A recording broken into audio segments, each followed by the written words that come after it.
नमस्कार विद्यार्थी मित्रों, स्वागत है तमारू मारी यूट्यूब चेनल अंदर। धोरण 7 अंदर આપણે हिंदी विषयનો જે कविता है એ काव्य बीजू आवे छे, तब याद तुम्हारी आती है। तो आ कविताना आधारे एना जे प्रश्नोत्तर है स्वाध्याय पोथीना ए कई रीते लखवाना छे एमनी आ विडियोनी अंदर अंत सुधी આપણે चर्चा करवाना छे। माटे विडियो है अंत सुधी जोजो, अलग अलग प्रश्नोना जवाब है तमने ख्याल आवशे। अने आ प्रश्नो है कई रीतना लखवाना छे एनी तमने बाबत ख्याल आई जशे कि कई रीतना प्रश्नना क्या क्या जवाब आवे छे।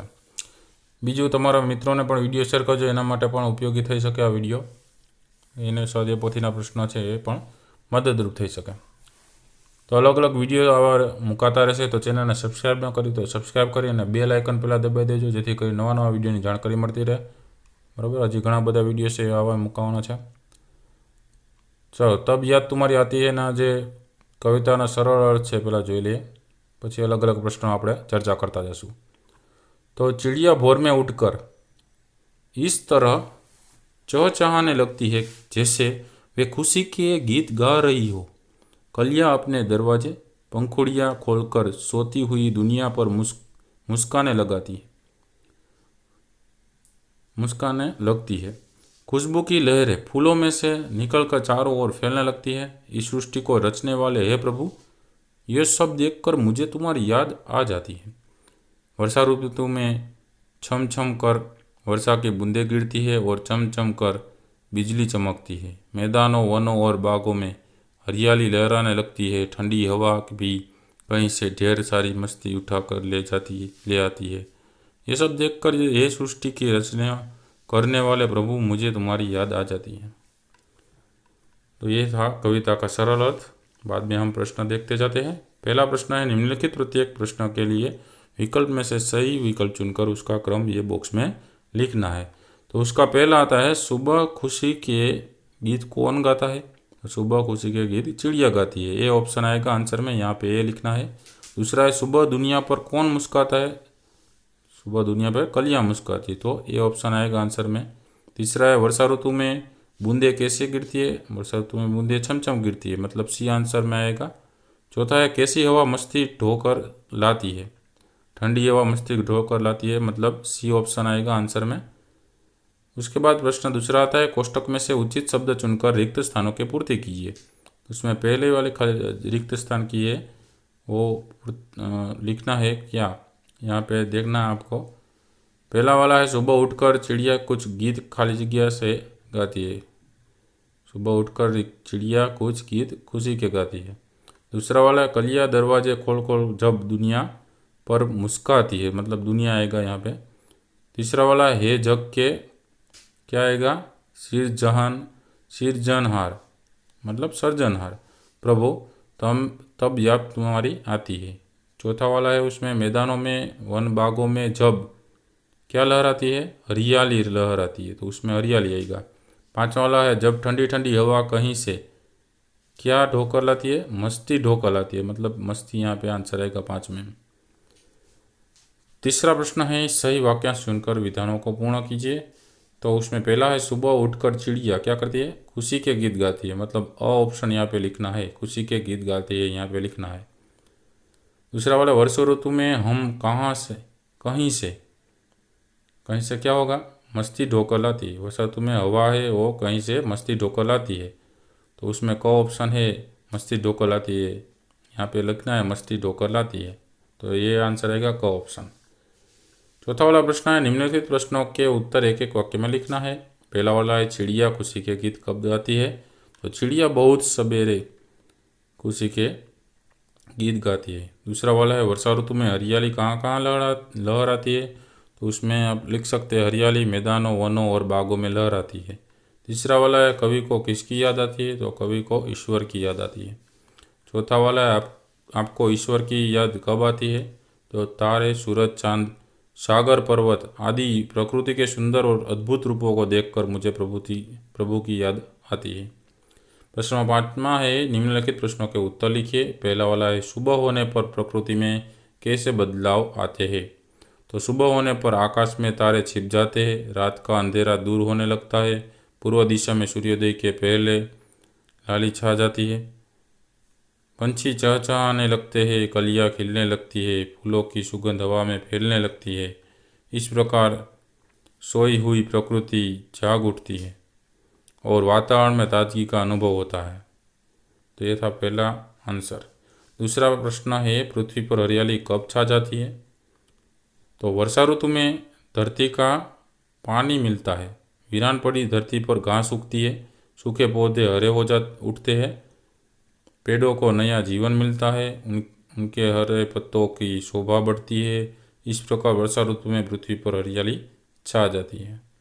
तीसरा वाला प्रश्न है, कवि को ईश्वर की याद कब आती है? तो चिड़िया सुबह जल्दी उठकर खुशी के गीत गाती है, कलियों की खुशबू चारों ओर फैलती है, बरसात में बूंदें गिरती है और बिजली चमकती है, मैदानों वनों और बागों में हरियाली छा जाती है तथा ठंडी हवा मस्ती में चलती है। इन सभी अवसरों पर ईश्वर की याद आती है। बाद में प्रश्न छठा आता है, निम्नलिखित काव्य पंक्तियों का भावार्थ लिखना है। उसमें पहला है, कलियां दरवाजे खोल खोल जब दुनिया पर मुस्काती है। उसका भावार्थ क्या होगा? तो आंसर लिख सकते हैं, सुबह होने पर कलियां भी जैसे नींद से जाग उठती है, उनकी बंद पंखुड़ियाँ खुलने लगती है, वे मानो सोने वालों पर मुस्काती है और कहती है कि हमारी तरह तुम भी हंसो, मुस्काओ, आलस और उदासी को दूर भगाकर काम में लग जाओ। दूसरा वाला है, जब चमचम बूंदें गिरती है बिजली चमचम कर जाती है। तो उसका आंसर क्या होगा? वर्षा ऋतु में बादल बरसने लगते हैं, तब पानी की बूंदें छमछम की आवाज़ करती है, ऐसा लगता है जैसे कि वह नृत्य कर रही हो। उस समय बिजली भी चमकती है, ऐसा लगता है जैसे बूंदों का नृत्य देखकर आकाश का चेहरा खुशी से चमक उठा हो। बाद में प्रश्न सातवां आता है, निम्नलिखित शब्दों का अर्थ लिखकर वाक्य में प्रयोग कीजिए। पहला वाला है कुक, मतलब क्या होगा? कोयल की बोली। तो सुबह कुक की बोली बहुत ही भा जाती है, ऐसा आप लिख सकते हैं। दूसरा इरादा, मतलब संकल्प, हमारा इरादा उसको दूर भगाने का नहीं था। कोई भी वाक्य आप बना सकते हैं। तीसरा वाला है तरुवर, श्रेष्ठ या बड़ा वृक्ष। तो सामने तरुवर देख सकते हैं। चौथा वाला है मुग्ध, मतलब मोहित, हमने उसको देखकर सामने वाला तो मुग्ध रह गया। पांचवा गुजारिश, मतलब निवेदन, पड़ोसियों को यहाँ पे लाने के लिए हमने कई बार गुजारिश की। कोई भी वाक्य ऐसे आप बना सकते हैं, ठीक है। आठवां प्रश्न आता है, उदाहरण के अनुसार निम्नलिखित शब्दों के समानार्थी शब्दों कोष्टक में ढूंढकर वाक्य में प्रयोग कीजिए। जैसे कि सुबह का होता है प्रातःकाल, तो उसका वाक्य यहाँ पे आप प्रातःकाल को राउंड कर सकते हैं। प्रातःकाल देवालय में पूजा होती है, ये वाक्य बना सकते हैं आप। खुशी का होता है आनंद, ठीक है, तो यहाँ पे आनंद पे आपको राउंड कर देना है और आप लिख सकते हैं आज शहर में बड़ा आनंद आया। खुशबू का होता है सुगंध, तो सुगंध पे यहाँ पे राउंड कर सकते हैं। फूलों की खुशबू दूर दूर तक फैल रही है। कोई भी वाक्य बना सकते हैं ऐसा खुशबू पे। तीसरा होता है बहुत, मतलब ज़्यादा, ज़्यादा यहाँ पे आप राउंड कर सकते हैं। मैंने आज बहुत खा लिया। चौथा है मुस्काना, मतलब हंसना, तो हंसना जो है वो यहाँ पे आप देख सकते हैं, यहाँ पे राउंड कर सकते हैं। सामने वाले को देखकर सब लोग मुस्काने लगे, तो कोई भी वाक्य ऐसे भी आप लिख सकते हैं। बाद में नौवां प्रश्न आता है, निम्नलिखित वाक्यों का वचन परिवर्तन करना है। पहला है चिड़िया उड़ रही है, उसका वचन परिवर्तन करें, चिड़िया उड़ रही है। चिड़िया ए हो जाएगा, चिड़िया ए उड़ रही है। दूसरा है कली नहीं खिली है, तो कलियाँ नहीं खिली है। तीसरा है बूंद गिर रही है, मतलब बूंदे गिरती है, तो गिर रही है।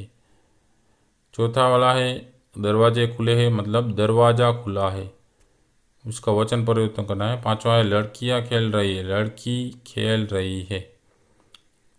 बहुवचन हो तो एक वचन में परिवर्तन कर दे, एक वचन हो तो बहुवचन में परिवर्तन करना है। बाद में प्रश्न 10वां आता है, निम्नलिखित शब्दों को उचित क्रम में रखकर अर्थपूर्ण वाक्य बनाइए। ठीक है, उसमें आप देख सकते हैं जीवन जल है और ही, तो उसमें पहला वाला बनेगा जल ही जीवन है। दूसरा है में फूलों भरता रंग कौन, तो दूसरा बनेगा फूलों में रंग कौन भरता है।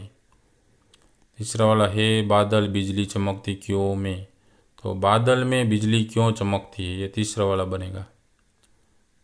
बाद में प्रश्न 11वां है, इन यात्रियों को शब्दकोश के क्रम में आधार पर अपने अपने डिब्बे में बिठाइए। मुस्कान, चोल, मैदान, चांद, कलिया और उठकर। चलो, तो यहाँ पे उठकर, बाद में कलिया, चांद, मुस्कान और मैदान, ऐसे शब्दकोश में के क्रम में पहले आएगा ऊ, बाद में क, च, मु, म वाले दो है, उसमें मुस्कान पहले आएगा, मैदान बाद में आएगा। तो ऐसे आप क्रम में लिख सकते हैं। 12वां प्रश्न है, चमचम जैसे 5 शब्द लिखना है, तो पहला लिख सकते हैं टप टप, दूसरा लिख सकते हैं ठम ठम, तीसरा लिख सकते हैं सन सन, चौथा लिख सकते हैं झर झर, पांचवा लिख सकते हैं फट फट। प्रकृति और प्रवृत्ति है, यहाँ पे ईश्वर की महिमा दर्शाने वाले कोई भी प्रार्थना गीत आप सहपाठियों के समय गा भी सकते हैं। तो विद्यार्थी मित्रों, હવે તમને ખ્યાલ આવી ગયો છે કે અલગ અલગ પ્રશ્નોના જે જવાબો છે કઈ રીતના આવે છે। આ પ્રશ્નના જવાબથી તમારે સ્વાધ્યાય પોથીની અંદર હવે ખ્યાલ આવી ગયો છે, લખવાના છે એ પ્રશ્નો કઈ રીતના આવે છે। તમારા મિત્રોને પણ વિડીયો શેર કરજો, જેથી એમના માટે પણ આ સ્વાધ્યાયના પ્રશ્નો જે છે એ ઉપયોગી થઈ શકે। તો અલગ અલગ વિડીયો હજી ઘણા બધા બીજા પણ મૂકવાના છે, તો એના માટે ચેનલને સબસ્ક્રાઈબ કરી લેજો અને બેલ આઇકન દબાવી દેજો, એમાં ઓલ સિલેક્ટ કરજો, જેથી કરીને જેટલા બધા વિડીયો મુકાય છે એ બધાની નોટિફિકેશન તમને જોવા મળે કે બધા વિડીયો કયા કયા મુકાયેલા છે, તો ત્યારે તમે જોઈ શકો। અલગ અલગ વિડીયો છે જોતા રહેજો, જેથી કરીને તમારું જ્ઞાન પણ વધતું રહેશે। થેન્ક યુ વેરી મચ, કાળજી રાખજો, ટેક કેર।